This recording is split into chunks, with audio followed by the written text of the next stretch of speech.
దేవుడికి వందనాలు తెలియజేస్తున్నాను. అదేవిధంగా సెక్రటరీ గారికి, పాస్టర్ గారికి, సంఘ సభ్యులందరికీ కూడా ప్రైజ్ లార్డ్.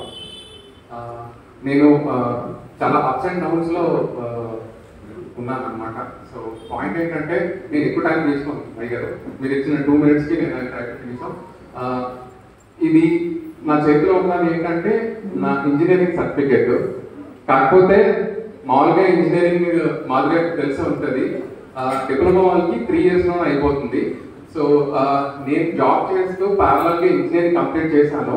కాకపోతే 3 ఏళ్ళు 4 ఏళ్ళు 5 ఏళ్ళు కాదు, ఒక 8 ఏళ్ళు పట్టింది ఇది కంప్లీట్ చేయడానికి. సో నేను నిన్నటి వరకు స్టూడెంట్ అనమాట. సో ఇది ఒక క్రైటీరియా, పాయింట్ 1 అదే. రెండో పాయింట్ ఏంటంటే నేను ఆఫీస్కి చాలా డెడికేటెడ్గా ఉంటాను అనమాట. నేను ఏంటంటే చాలా మంది మెడికల్ ఫీల్డ్లో ఎమర్జెన్సీ వార్డ్ ఉంటుంది. సో మాకేంటంటే నేను మెడలర్ చేస్తాను అనమాట. సో అశోక లేలాండ్ కానీ, టాటా కానీ, ఇలాగా చాలా కస్టమర్స్ ఉంటారు కదా. వాళ్ళు ఏదైనా కస్టమర్ ఏదైనా ఫెయిల్ అయిపోతే వెంటనే తీసుకొచ్చేస్తే do it no do it your there no we can do it. So point ఏంటంటే కొల్లి ఉంటే చాలు, lab it will run the show అనమాట.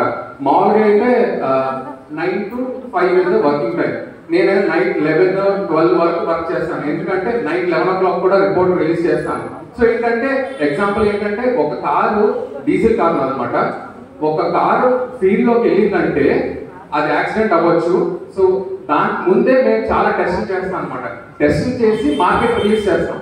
రిలీజ్ చేసిన తర్వాత ఏదైనా ఇష్యూ అయితే అగైన్ దే కాల్ బ్యాక్ అనమాట. సో అలా ఎమర్జెన్సీ వార్డులో నేను పనిచేస్తూ ఉంటాను అనమాట. సో నేను ఎంత కష్టపడి నా మామూలుగా ఎక్కువ పని చేసినా కానీ మాకు ఎక్కువ డబ్బులు ఇవ్వరు. సో నా పర్సనల్ ఎఫర్ట్ పెట్టి అన్ని చేసినా కూడా నాకు ఈ సంవత్సరం వచ్చింది ఇంక్రిమెంట్ ఇది 4 అంటే 4%. అది చాలా చాలా తక్కువ. మన ఇన్ఫ్లేషన్ రేటే 7 to 8% ఉంటుంది, మీకు తెలిసే ఉంటుంది. సో నేను చాలా నేను లేట్ బ్లూమర్ అనమాట. లేట్ బ్లూమర్ అంటే సక్సెస్ చాలా ఈజీగా రాదు. ఇంత 8 ఏళ్ళు పట్టింది దీనికి.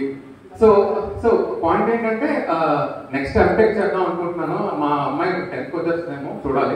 సో ఓకే, అదొకటి.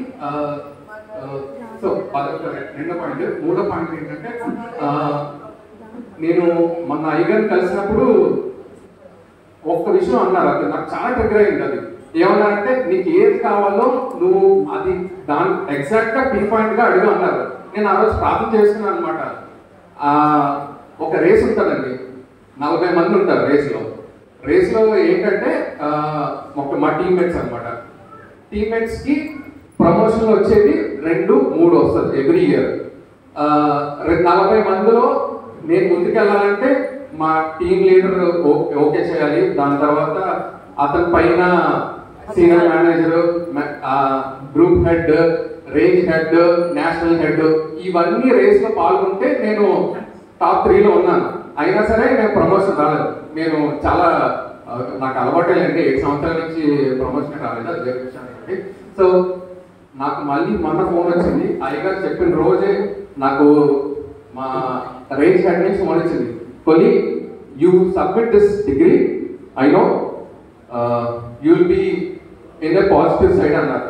సో చూద్దాం, పేపర్ వచ్చిన వరకు నేను ఎప్పుడు కూడా అదొకటి.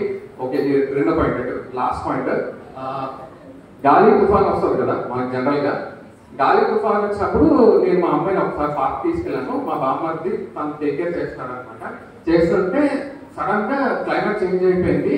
ఒక వృక్షం వచ్చి ఇలా పడిపోయింది, ఇలా ఇరిగి ఇలా పడిపోయింది. నేను ఇంటికి వచ్చాను, మా పాపను తీసుకుని ఇంటికి వచ్చాను. ఇంటికి వచ్చిన తర్వాత మా బామ్మకి చెప్తున్నాడు, ఈరోజు ప్రవీణ్ చాలా లక్కీ, చచ్చిపోవాల్సింది అని. అంటే నాకు అప్పటి వరకు మామూలుగానే ఉన్నాను. దాని తర్వాత బాత్రూమ్కి వెళ్ళి వచ్చాను అనమాట. మా ఆవిడ అంది, ఏంటి బాత్రూమ్కి వెళ్ళి వేసావా అంటే, నీకు దీనికెళ్ళి తెలిసిందని అనుకుంటున్నాను. అంటే అప్పటి వరకు నేను తనని కాపాడాలి తను అని అలా ఉంటుంది. కిడ్స్ వాళ్ళకి తెలుస్తుంది, వాళ్ళు ఏడుస్తున్నారంటే అది తెలిసిపోతుంది. సో నేను ఆ సిచ్యువేషన్ ఉన్నాను. సో నా ఎనర్జీ కానీ నా సపోర్ట్ సిస్టమ్ అంతా కూడా నా బ్యాక్ బోన్ మా వైఫ్ శిరీష. తను లేకపోతే I cannot do anything. So thank you Shirisha. On this note thank you. వందనాలు సంఘానికి. Thank you.